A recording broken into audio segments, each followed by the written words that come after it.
EVM को छोड़िए, असली खेल तो वीवीपैट से हो रहा है। जी हां, एक व्यक्ति बाकायदा लाइव डेमो दिखाते हुए इस बात को सिद्ध करने का दावा कर रहे हैं कि किस तरह से वीवीपैट में भयंकर तरीके से वोटों की लूट हो सकती है और कोई माई का लाल उसे पकड़ भी नहीं सकता। इसके साथ ही 2017 से चुनाव आयोग ने वीवीपैट में कुछ ऐसा बदलाव किया जिसने भारत के करोड़ों वोटर्स के आंखों के सामने काला पर्दा डाल दिया और अब यह दावा किया जा रहा है कि उस काले पर्दे के पीछे ही सारा खेल है। लाइव डेमो दिखाते हुए इन लोगों ने बताया है कि कैसे एक ही परिवार के कई सदस्य यदि एक पार्टी को वोट देते हैं तो एक वोट सही जगह जाता है और बाकी का वहां जाता है जहां मशीन भेजना चाहती है। ईवीएम और वीवीपैट इन दोनों को मिलाकर किस तरीके से भयंकर वाला फर्जीवाड़ा किया जा सकता है, इस वीडियो के तर्ज पर हम बेहद आसान भाषा में आपको बताएंगे। इसे सुप्रीम कोर्ट के वरिष्ठ अधिवक्ता प्रशांत भूषण ने शेयर किया है। इसके साथ ही भारत में संचार क्रांति के हीरो कहे जाने वाले सैम पित्रोदा ने ईवीएम को लेकर कुछ और बड़े सवाल उठाए हैं। यहां तक कि 2019 में राहुल गांधी की अमेठी से जो हार हुई थी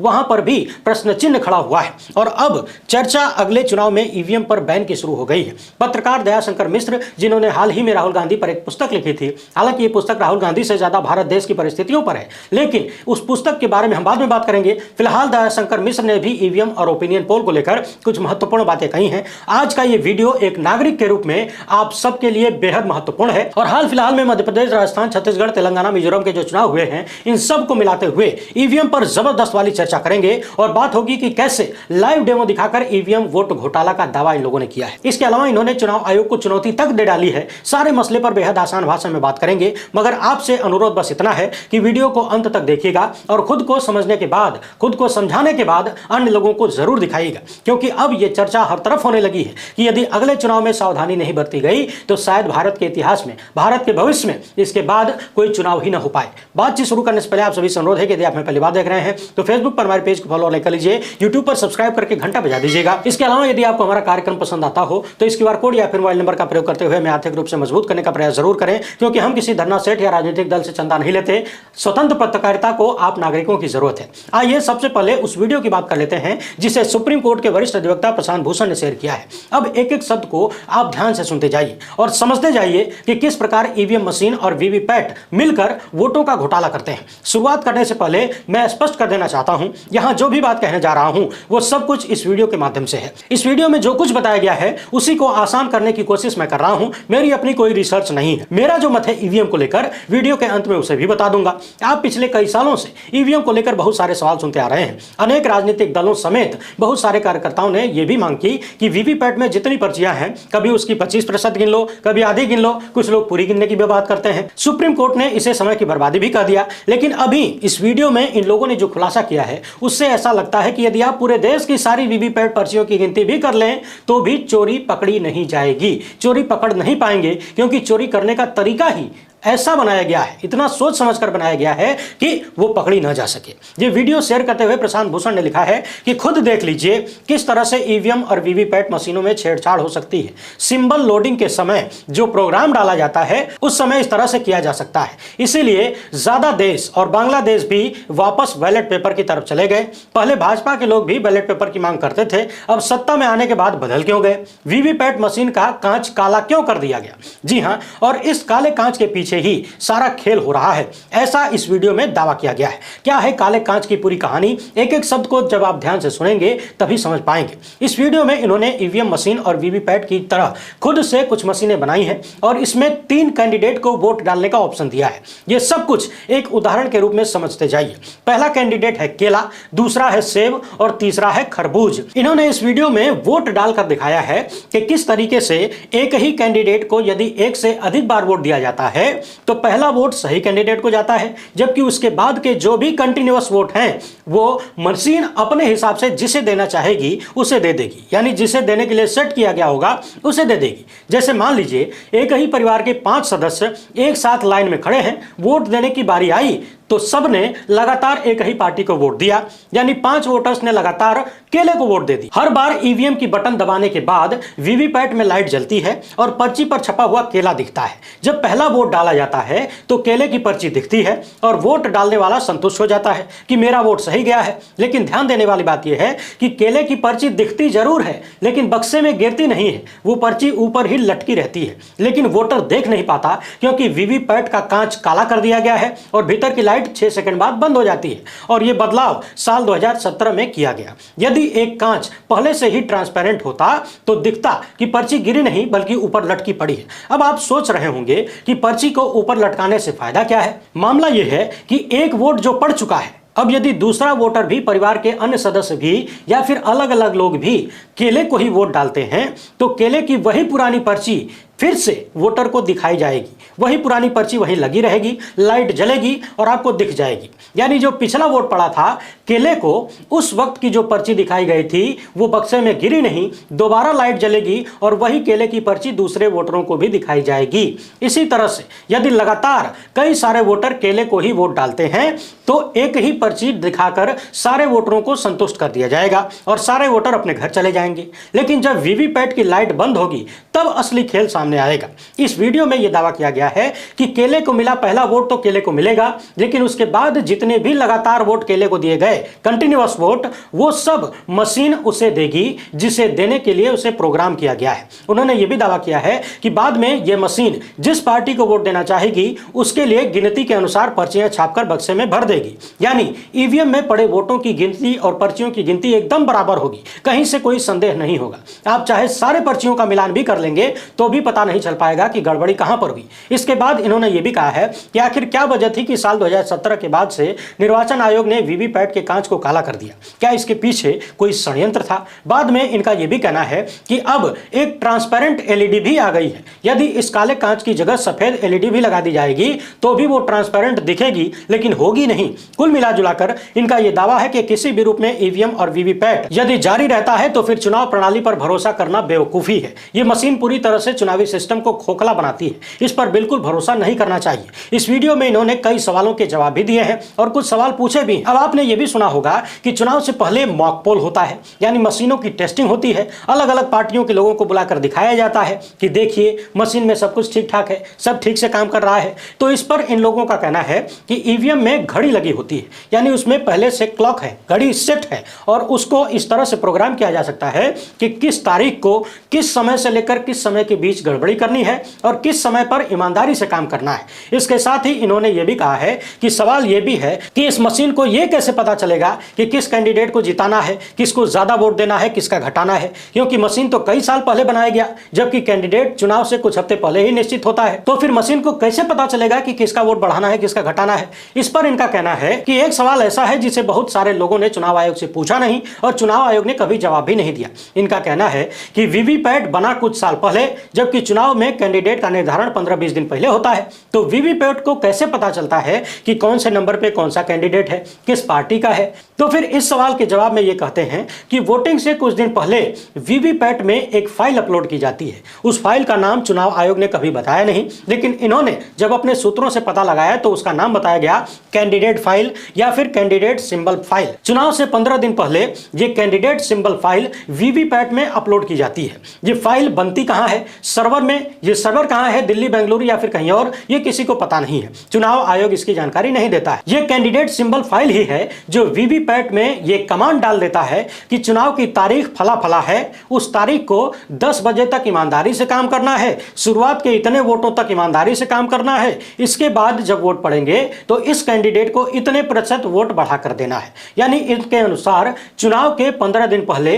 वीवीपैट को यह बता दिया जाता है कि किस तारीख को वोटिंग है, किस कैंडिडेट को कितने प्रतिशत वोट देना है, किसका बढ़ाना है, किसका घटाना है, कब ईमानदारी से काम करना है और कब बेईमानी करनी है। इसके अलावा इन्होंने यह भी बताया है कि मान लीजिए कि कोई ऐसा बूथ है जहां पर कोई भी सेब को वोट देने वाला है ही नहीं, तो फिर वहां पर केले का वोट तरबूज को ट्रांसफर कर दिया जाएगा। यानी किसी भी रूप में जिसे हराना चाहते हैं उसे हराने का प्रोग्राम सेट किया जा सकता है, चाहे उसके लिए जीतने वाले को ट्रांसफर किया जाए वोट या फिर तीसरे कैंडिडेट को ट्रांसफर करना पड़ जाए। और ये जितनी कहानी इस वीडियो में बताई गई है, यदि आप पिछले कुछ सालों से वोटों का आंकड़ा देखेंगे, जैसे उत्तर प्रदेश में हाल ही में बीजेपी और सपा तथा बसपा के वोटों के प्रतिशत को देखेंगे, चाहे लोकसभा के चुनाव को बारीकी से देखेंगे, तो कहीं ना कहीं संदेह गहरा होता हुआ नजर आता है। इसके अलावा इनके कुछ और सवाल हैं, इसके बाद कुछ और महत्वपूर्ण बातों पर चर्चा करेंगे, वीडियो में बने रहिए। इन्होंने सवाल किया है कि चुनाव आयोग हमेशा ट्रांसपेरेंसी की बात करता है, तो फिर सफेद कांच हटाकर काला कांच क्यों रखा गया, ये कौन सी ट्रांसपेरेंसी है।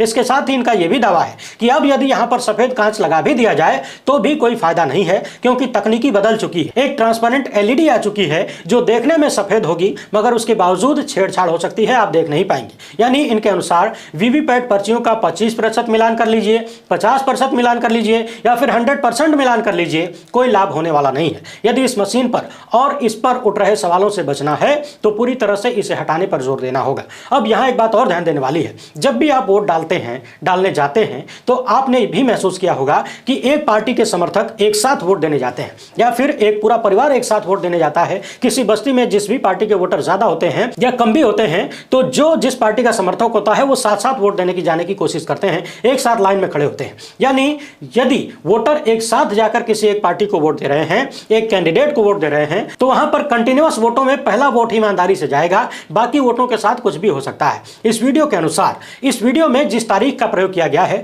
उससे ऐसा लगता है कि यह डेमो पुराना भी हो सकता है, लेकिन जो संदेह है, जो सवाल हैं वो लगातार बने हुए हैं। चारों तरफ ये वीडियो शेयर किया जा रहा है जो ईवीएम और वीवीपैट दोनों पर बेहद गंभीर सवाल उठाता है। और उससे भी ज्यादा गंभीर सवाल यह उठता है कि ईवीएम पर सोशल मीडिया के ऊपर जितने भी लोग वीडियो बना रहे हैं वहां पर डिस्क्लेमर टाइप का ऐसे कुछ लिख कर आ रहा है। इस तरह से एक लंबा चौड़ा लेख, यानी भारत के चुनाव आयोग के पास इतना समय है, इतनी व्यवस्था है कि यूट्यूब के हर एक वीडियो पर इस तरह का स्टिकर चिपका दिया जाए, लेकिन देश की करोड़ों की आबादी ईवीएम को लेकर आशंकित है। उसका इलाज निकालने का, इस समस्या को, इस संदेह को दूर करने का समय चुनाव आयोग के पास नहीं है। विपक्ष के तमाम नेता महीनों से मिलने का समय मांग रहे हैं, लेकिन चुनाव आयोग के पास टाइम ही नहीं है। उसके अधिकारी पता नहीं कौन से काम में व्यस्त हैं, मिलने तक का समय नहीं है और यूट्यूब पर इस तरह से स्टिकर चिपकाने का भरपूर समय है। वहीं तकनीकी को लेकर एक और चर्चा होने लगी है। आप पिछले कई दिनों से देख रहे हैं देश के प्रधानमंत्री लगातार एआई को लेकर सावधान कर रहे हैं, fake video, deep fake video को लेकर सावधान कर रहे हैं। अब सोच कर देखिए,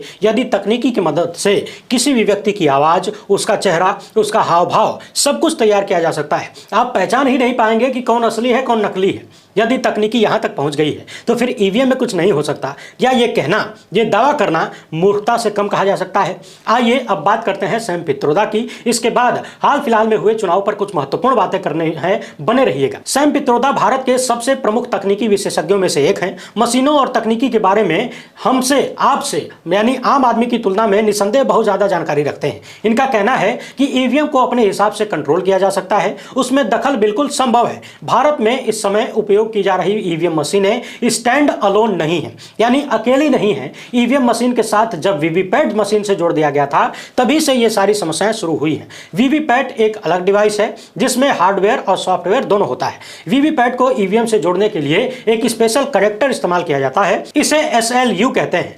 ये एसएलयू ही है जो बहुत बड़े सवाल खड़े करता है। एसएलयू कनेक्टर ही वीवीपैट में ये दिखाता है कि किस बटन से भाजपा को वोट मिला, किस बटन से कांग्रेस को और किस बटन से अन्य पार्टी को। वोटिंग से पहले इसे प्रोग्राम किया जाता है। एसएलयू जोड़ने के बाद ईवीएम स्टैंड अलोन मशीन नहीं रह जाती है, इसमें हर तरह के वो काम किए जा सकते हैं जिनकी बात हो रही है। यानी जो छेड़छाड़ की संभावनाएं जताई जा रही हैं वो सब कुछ इसमें बड़ी आसानी से किया जा सकता है। सैम पित्रोदा के अनुसार इनका कहना है कि वीवीपैट से जो पर्ची निकलती है वो अभी थर्मल प्रिंटर से निकलती है और उसे कुछ हफ्ते तक सुरक्षित रखा जा सकता है। उनकी जगह ऐसा प्रिंटर इस्तेमाल किया जाए जिसकी पर्ची निकलने के बाद अगले 5 साल तक सुरक्षित रखी जा सके। अगली बात इन्होंने कही है कि ये पर्ची केवल कुछ समय के लिए वोटर को न दिखाई जाए, बल्कि एक कागज पर प्रिंट होकर उसे मिले, जिससे वो अलग से किसी अन्य बक्से में डाले और ये बक्सा किसी इलेक्ट्रॉनिक डिवाइस से जुड़ा हुआ न हो और इसके बाद इन पर्चियों को अलग बक्से में डाला जाए। आगे इनका कहना है कि भारत और दुनिया के अन्य हिस्सों में टेक्नोलॉजी विशेषज्ञ कह रहे हैं कि ईवीएम से निश्चित तौर पर कुछ समस्या है, लेकिन भारत निर्वाचन आयोग और सुप्रीम कोर्ट इस पर ध्यान नहीं दे रहे हैं। एक प्रोफेशनल होने के नाते मैं कह रहा हूं कि जरूरी नहीं कि हेराफेरी की गई हो, लेकिन मुझे पूरी आशंका है कि ईवीएम में हेराफेरी की जा सकती है।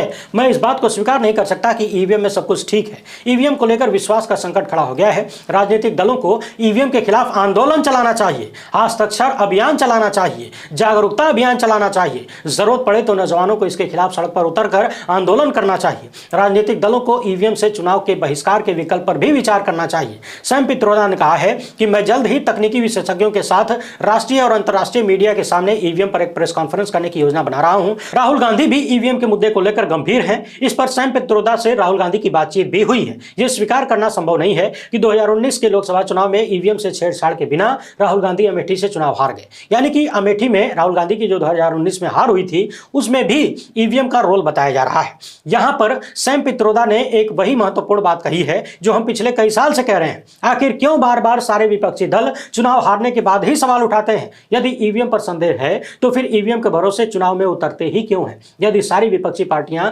ईवीएम से चुनाव लड़ने से मना कर देंगी तो क्या भारतीय जनता पार्टी अकेले चुनाव लड़ेगी? क्यों नहीं सभी राजनीतिक दल इसके खिलाफ सड़क पर उतरते? केवल कैमरे के सामने आकर बयान देने से क्या होगा? या तो आर पार की लड़ाई लड़ो या फिर चुपचाप घर पे जाकर बैठ जाओ चद्दर तान के। अब देखना यह है कि भारत न्याय यात्रा की तारीख तो कांग्रेस ने घोषित कर दी है, लेकिन भारत के वोटर्स को ईवीएम के मसले पर न्याय कब मिलेगा और कौन दिलाएगा? कौन उसके लिए आवाज उठाएगा? उनका संदेह कब दूर किया जाएगा? कब उन्हें लगेगा कि उन्होंने जिसे चुना उसे ही कुर्सी मिली? देखने वाली बात होगी। पत्रकार दयाशंकर मिश्र ने ट्विटर पर कुछ महत्वपूर्ण बातें लिखी हैं, इन्हें सुन लीजिए। इसके बाद हाल फिलहाल के चुनाव पर बात करेंगे। इनका कहना है कि ईवीएम पर संदेह और ओपिनियन पोल का स्पॉन्सर कौन है यह समझना बहुत मुश्किल नहीं।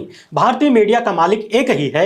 यह मतदाताओं को प्रभावित करने की स्पष्ट कोशिश है। मीडिया इससे विज्ञापन और चुनावी कार्यक्रम के नाम पर नफरती एजेंटों के लिए करोड़ों रुपए इकट्ठा करता है। जो बात मतदाता के मन में है, जो बात कोई नहीं जानता, उसे डेटा की शक्ल में मतदाता की अक्ल में ठूसने की कोशिश की जा रही है। ओपिनियन पोल सत्ता का ढोल बन गए हैं। दर्शक मत बनिए, सवाल कीजिए। सारा मीडिया आपके पैसे समय पर नफरत बांट रहा है, यानी आपके पैसे से और आपके समय पर नफरत बांट रहा है। चुनाव में इतने दिन पहले एक तरफा रुझान निश्चित तौर पर संदेह पैदा करते हैं। यह सीधे तौर पर मतदाता को प्रभावित करने की कोशिश है।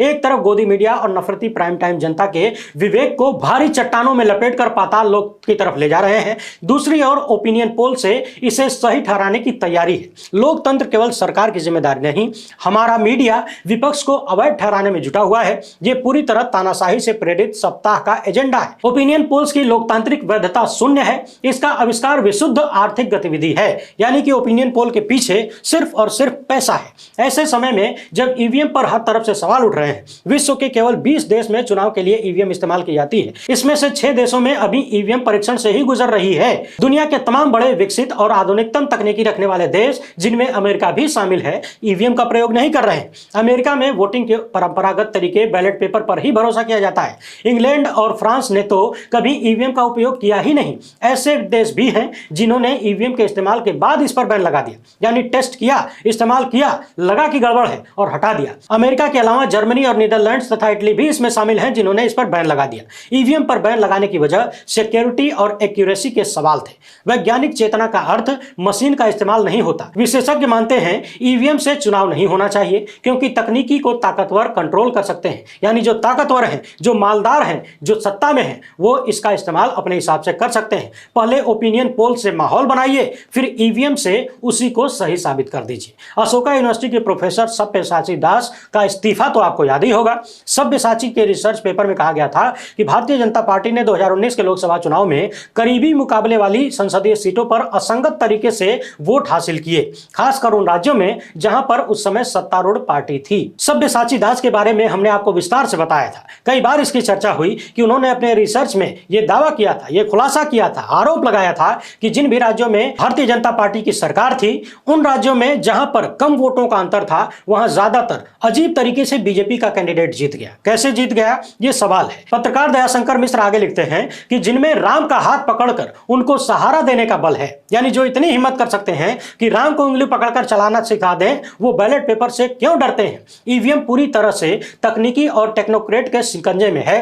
टेक्नोक्रेट उस सरकार के शिकंजे में है जिसका लोकतंत्र में यकीन नहीं है। वो केवल लोकतंत्र पर कब्जे के लिए इसका इस्तेमाल कर रहे हैं। इसीलिए ओपिनियन पोल से सावधान रहें, भजन करिए, सुंदरकांड भी सुनिए, प्रजा मत बनिए, नागरिक बनिए। ईवीएम के बारे में अपनी समझ बढ़ाइए, योगेंद्र यादव को सुनिए, सैम पित्रोदा को सुनिए, वैज्ञानिक पहलुओं को समझिए, वोट किसी को भी दीजिए, अपनी अक्ल का टेंडर दूसरों को मत दीजिए। वैसे ईवीएम और वीवीपैट के मसले पर चुनाव आयोग की निष्पक्षता और भी सवालों के घेरों में होती जा रही है।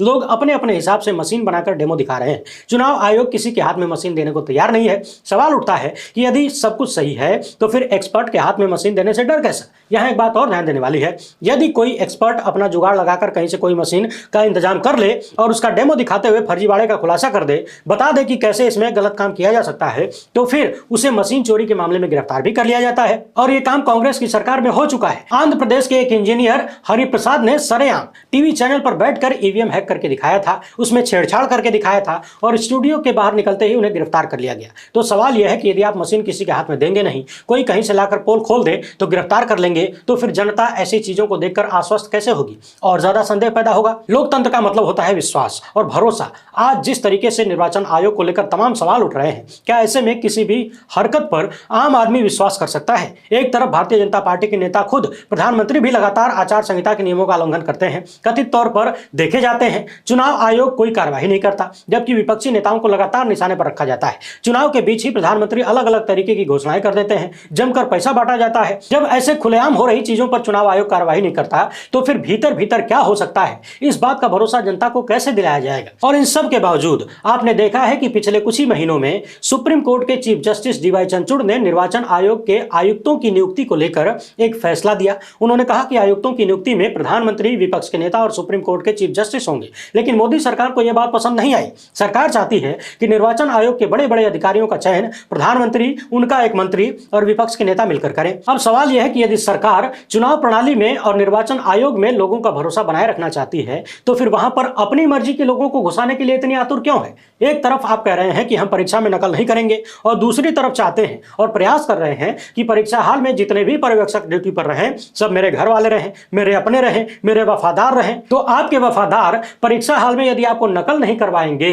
तो फिर आप उन्हें क्यों रखना चाहते हैं? निर्वाचन आयोग ईवीएम मशीनों को लेकर तरह तरह के दावे करता है। पता नहीं कौन सा कोड है जिसके बारे में कहा जाता है कि वो किसी को नहीं बताया जाता, किसी को नहीं बताया जाता। ये बात तो सही है, लेकिन जब निर्वाचन आयोग ही निष्पक्ष नहीं दिख रहा है, उसी पर सवाल उठ रहे हैं, तो फिर वो सत्ता को नहीं बताएगा और सत्ता इसका दुरुपयोग नहीं करेगी, इस बात की गारंटी कौन देगा? यानी कुल मिलाकर बात साफ है कि देश की बड़ी आबादी को ईवीएम पर एक पैसे का भरोसा नहीं रह गया है। हम पिछले कई महीनों से देख रहे हैं, हमारी हर एक वीडियो में ज्यादातर कमेंट ईवीएम को लेकर ही आते हैं। हाल ही में राहुल गांधी ने और उनकी पार्टी ने भारत न्याय यात्रा की घोषणा की है। लोग उस पर भी बात न करके लगातार ईवीएम पर सवाल उठा रहे हैं कि कोई भी नेता कुछ भी कर ले, चाहे जितनी तैयारी कर ले, जनता चाहे जिसको वोट दे ले, जीत एक ही पार्टी की होगी जब तक ईवीएम है।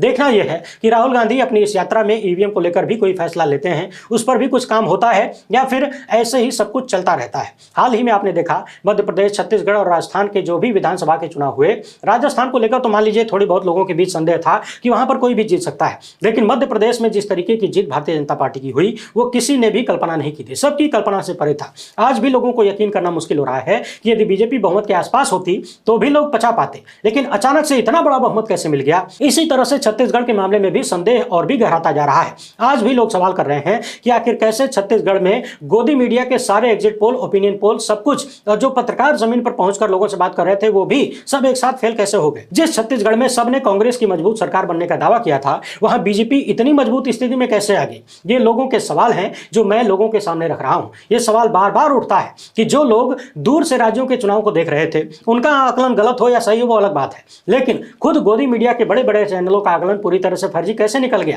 जो पत्रकार जमीन पर उतरकर हालात का जायजा ले रहे थे, लोगों से बात कर रहे थे, वो भी फेल कैसे हो गए? सब कुछ कैसे हो रहा है, क्यों हो रहा है, किसी को कुछ पता नहीं है। और जब जानकारियों का इस कदर अभाव होता है तो संदेह गहराने लगता है। जो बात मैंने कई बार कही है वही एक बार फिर से कह रहा हूं, ईवीएम मशीन में या वीवीपैट में किस तरीके से घोटाला होता है, हुआ है, हो सकता है, आगे होगा कि नहीं होगा, सवाल इन सारे मामलों का नहीं है। हम इस मामले में कोई एक्सपर्ट भी नहीं है। जिस तरीके की बातें लोगों के बीच चल रही हैं वो हम आपके सामने रख रहे हैं। हमारा मानना बस इतना है कि लोकतंत्र भरोसे का नाम है। लोकतंत्र यानी लोगों का तंत्र, लोगों का शासन। यदि लोगों को अपने शासन पर भरोसा नहीं है, यदि लोगों को इस चुनाव प्रणाली पर भरोसा नहीं है, तो फिर निश्चित ही इसे बदलने का वक्त आ गया है। लेकिन यदि जबरदस्ती इसी व्यवस्था पर आगे बढ़ा जाता है तो फिर भारत को लोकतांत्रिक देश नहीं बल्कि निर्वाचित तानाशाही वाला देश घोषित कर दिया जाना चाहिए। बाकी अब जनता के बीच तो सरकार, निर्वाचन आयोग और सुप्रीम कोर्ट तक पर भरोसा न के बराबर होने लगा है और ये सारी बातें जनता की जुबान से निकल रही हैं। हम अपने मन से कुछ भी नहीं कह रहे हैं। और एक बार फिर से वही बात दोहराना जरूरी है